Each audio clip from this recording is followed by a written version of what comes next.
Peoples party 90 दिन के इंतखाब की ख्वाहिश रखती है और मुस्लिम लीग नून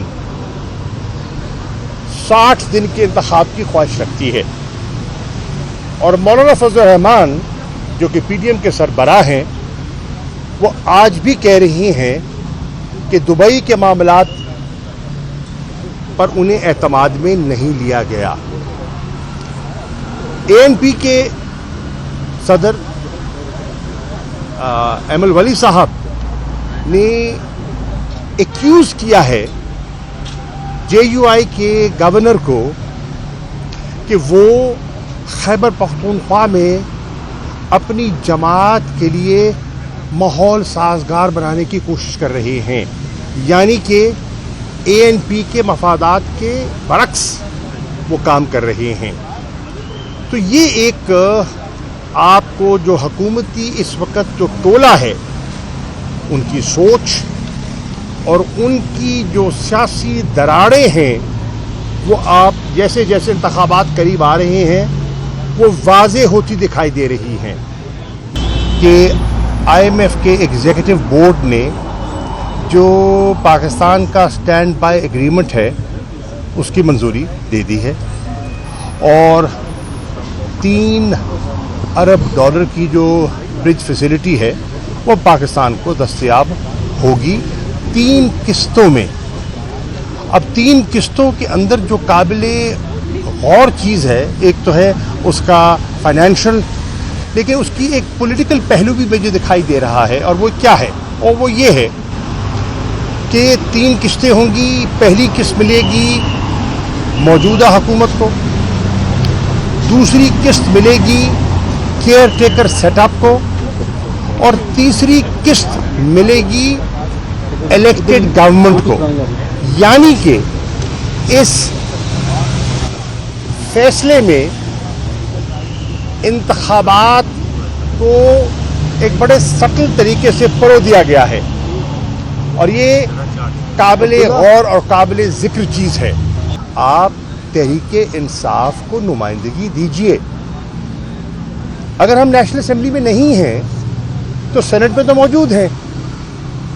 मैं प्रपोज कर रहा हूं उनकी कंसिडरेशन के लिए कि सैयद अली जफर सेनेटर हैं पार्टी के और लॉ नोइंग हैं, वो और हमारे कुछ सेनेटर्स को शामिल करके हमारा नुक्ता नज़र भी शामिल कर लें, क्योंकि अगर इंतखाबात होने हैं तो उन इंतखाबात की ओनरशिप बहुत ज़रूरी है। एक लेवल प्लेइंग फील्ड का तासुर होना बहुत ज़रूरी है। अगर ऐसा नहीं होता तो इंतखाबात पर बिला वजह सवालिया निशान खड़े हो जाएंगे। और मेरी मुअद्दबाना गुजारिश है कि इस कमेटी को फराख दिली से तहरीक इंसाफ को दावत देनी चाहिए और उनका नुक्ता नज़र भी सुनना चाहिए। मेरी अगली बात जो मैं करना चाह रहा हूँ वो ये है कि MDIMF ने अपना एक जायज़ा रिपोर्ट आज शाया की है, मेरी नज़र से गुजरी है।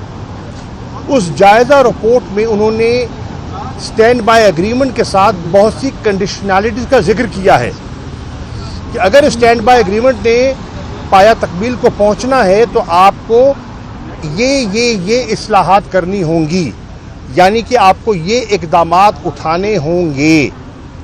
और उसकी तफसील में नहीं जाता क्योंकि आपके सामने वो दस्तयाब है और आप उनकी वेबसाइट से हासिल कर सकते हैं। मिफ्ता इस्माइल साहब और डार साहब की सोच की खलीज जो है वो आपके सामने है और डार साहब को रिट्रीट करना पड़ा। और जो मिफ्ता इस्माइल कह रहे थे, आज लगता है उनकी बात में ज़्यादा वज़न दिखाई दे रहा है। वो भी नून के थे, ये भी नून के हैं, वो भी वज़ीर ख़जाना थे, ये भी वज़ीर ख़जाना हैं। मेरी नज़र में डार साहब ने ताख़ीर करके मईशत को मज़ीद दुश्वारियों से दो चार किया है। हमारा रुपया मज़ीद गिरा है, डिप्रिशिएट हुआ है और अब तो ऑब्वियसली एक्सचेंज रेट जो मार्केट बेस्ड होगा उसका इम्पैक्ट जो होगा वो भी आपके सामने है और आ रहा है, आ चुका है।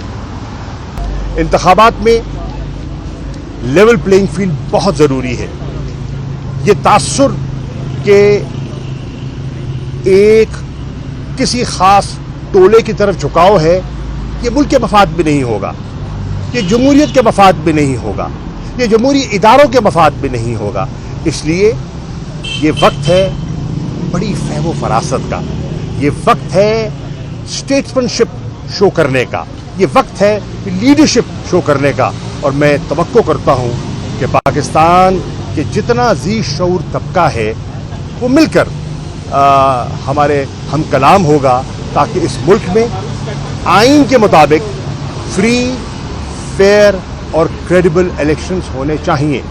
इलेक्शन कमीशन अपनी साख बहाल कर सकता है, इंतखाबात अगर वो शफाफ करवा देता है, उससे इलेक्शन कमीशन की साख में इजाफा होगा। और इलेक्शन कमीशन एक ऐसा इदारा है, एक आइनी इदारा है, जो हमें उसकी ज़रूरत कल भी थी, आज भी है और कल भी रहेगी। मैं आपसे गुजारिश करूंगा, तोशाखाना का आपने हवाला दिया है, एक बहुत दिलचस्प एक एनालिसिस आया है पिलडैट के, हमारे हैं बहुत ही एक ज़िम्मेदार दोस्त अहमद बिलाल महबूब साहब, उनका एक आज ही तज्जिया सामने आया है तोशाखाना के बारे में। मैं चाहूँगा कि आप उसको ज़रूर पढ़िए। Thank you sir. जैसे हमने देखा कि पाकिस्तान तहरीक इंसाफ के बाद के ऊपर एक मेजर क्रैकडाउन किया गया, मगर केपी में इस तरह का मेजर क्रैकडाउन नहीं हुआ इस बात के खिलाफ। क्या कोई सेटलमेंट हो रही है आइंदा इंतखाबात में कि केपी को एक बार फिर? मेरी आपसे गुजारिश होगी कि खैबर पख्तूनख्वा के वहाँ के आपके जो कॉरेस्पॉन्डेंट हैं या मीडिया के दोस्त हैं, उनसे रुजू कीजिए, वो आपको हालात हादरा से सही आगाह करेंगे। लगता है कि आपकी मालूमात नाकाफ़ी हैं। Thank you.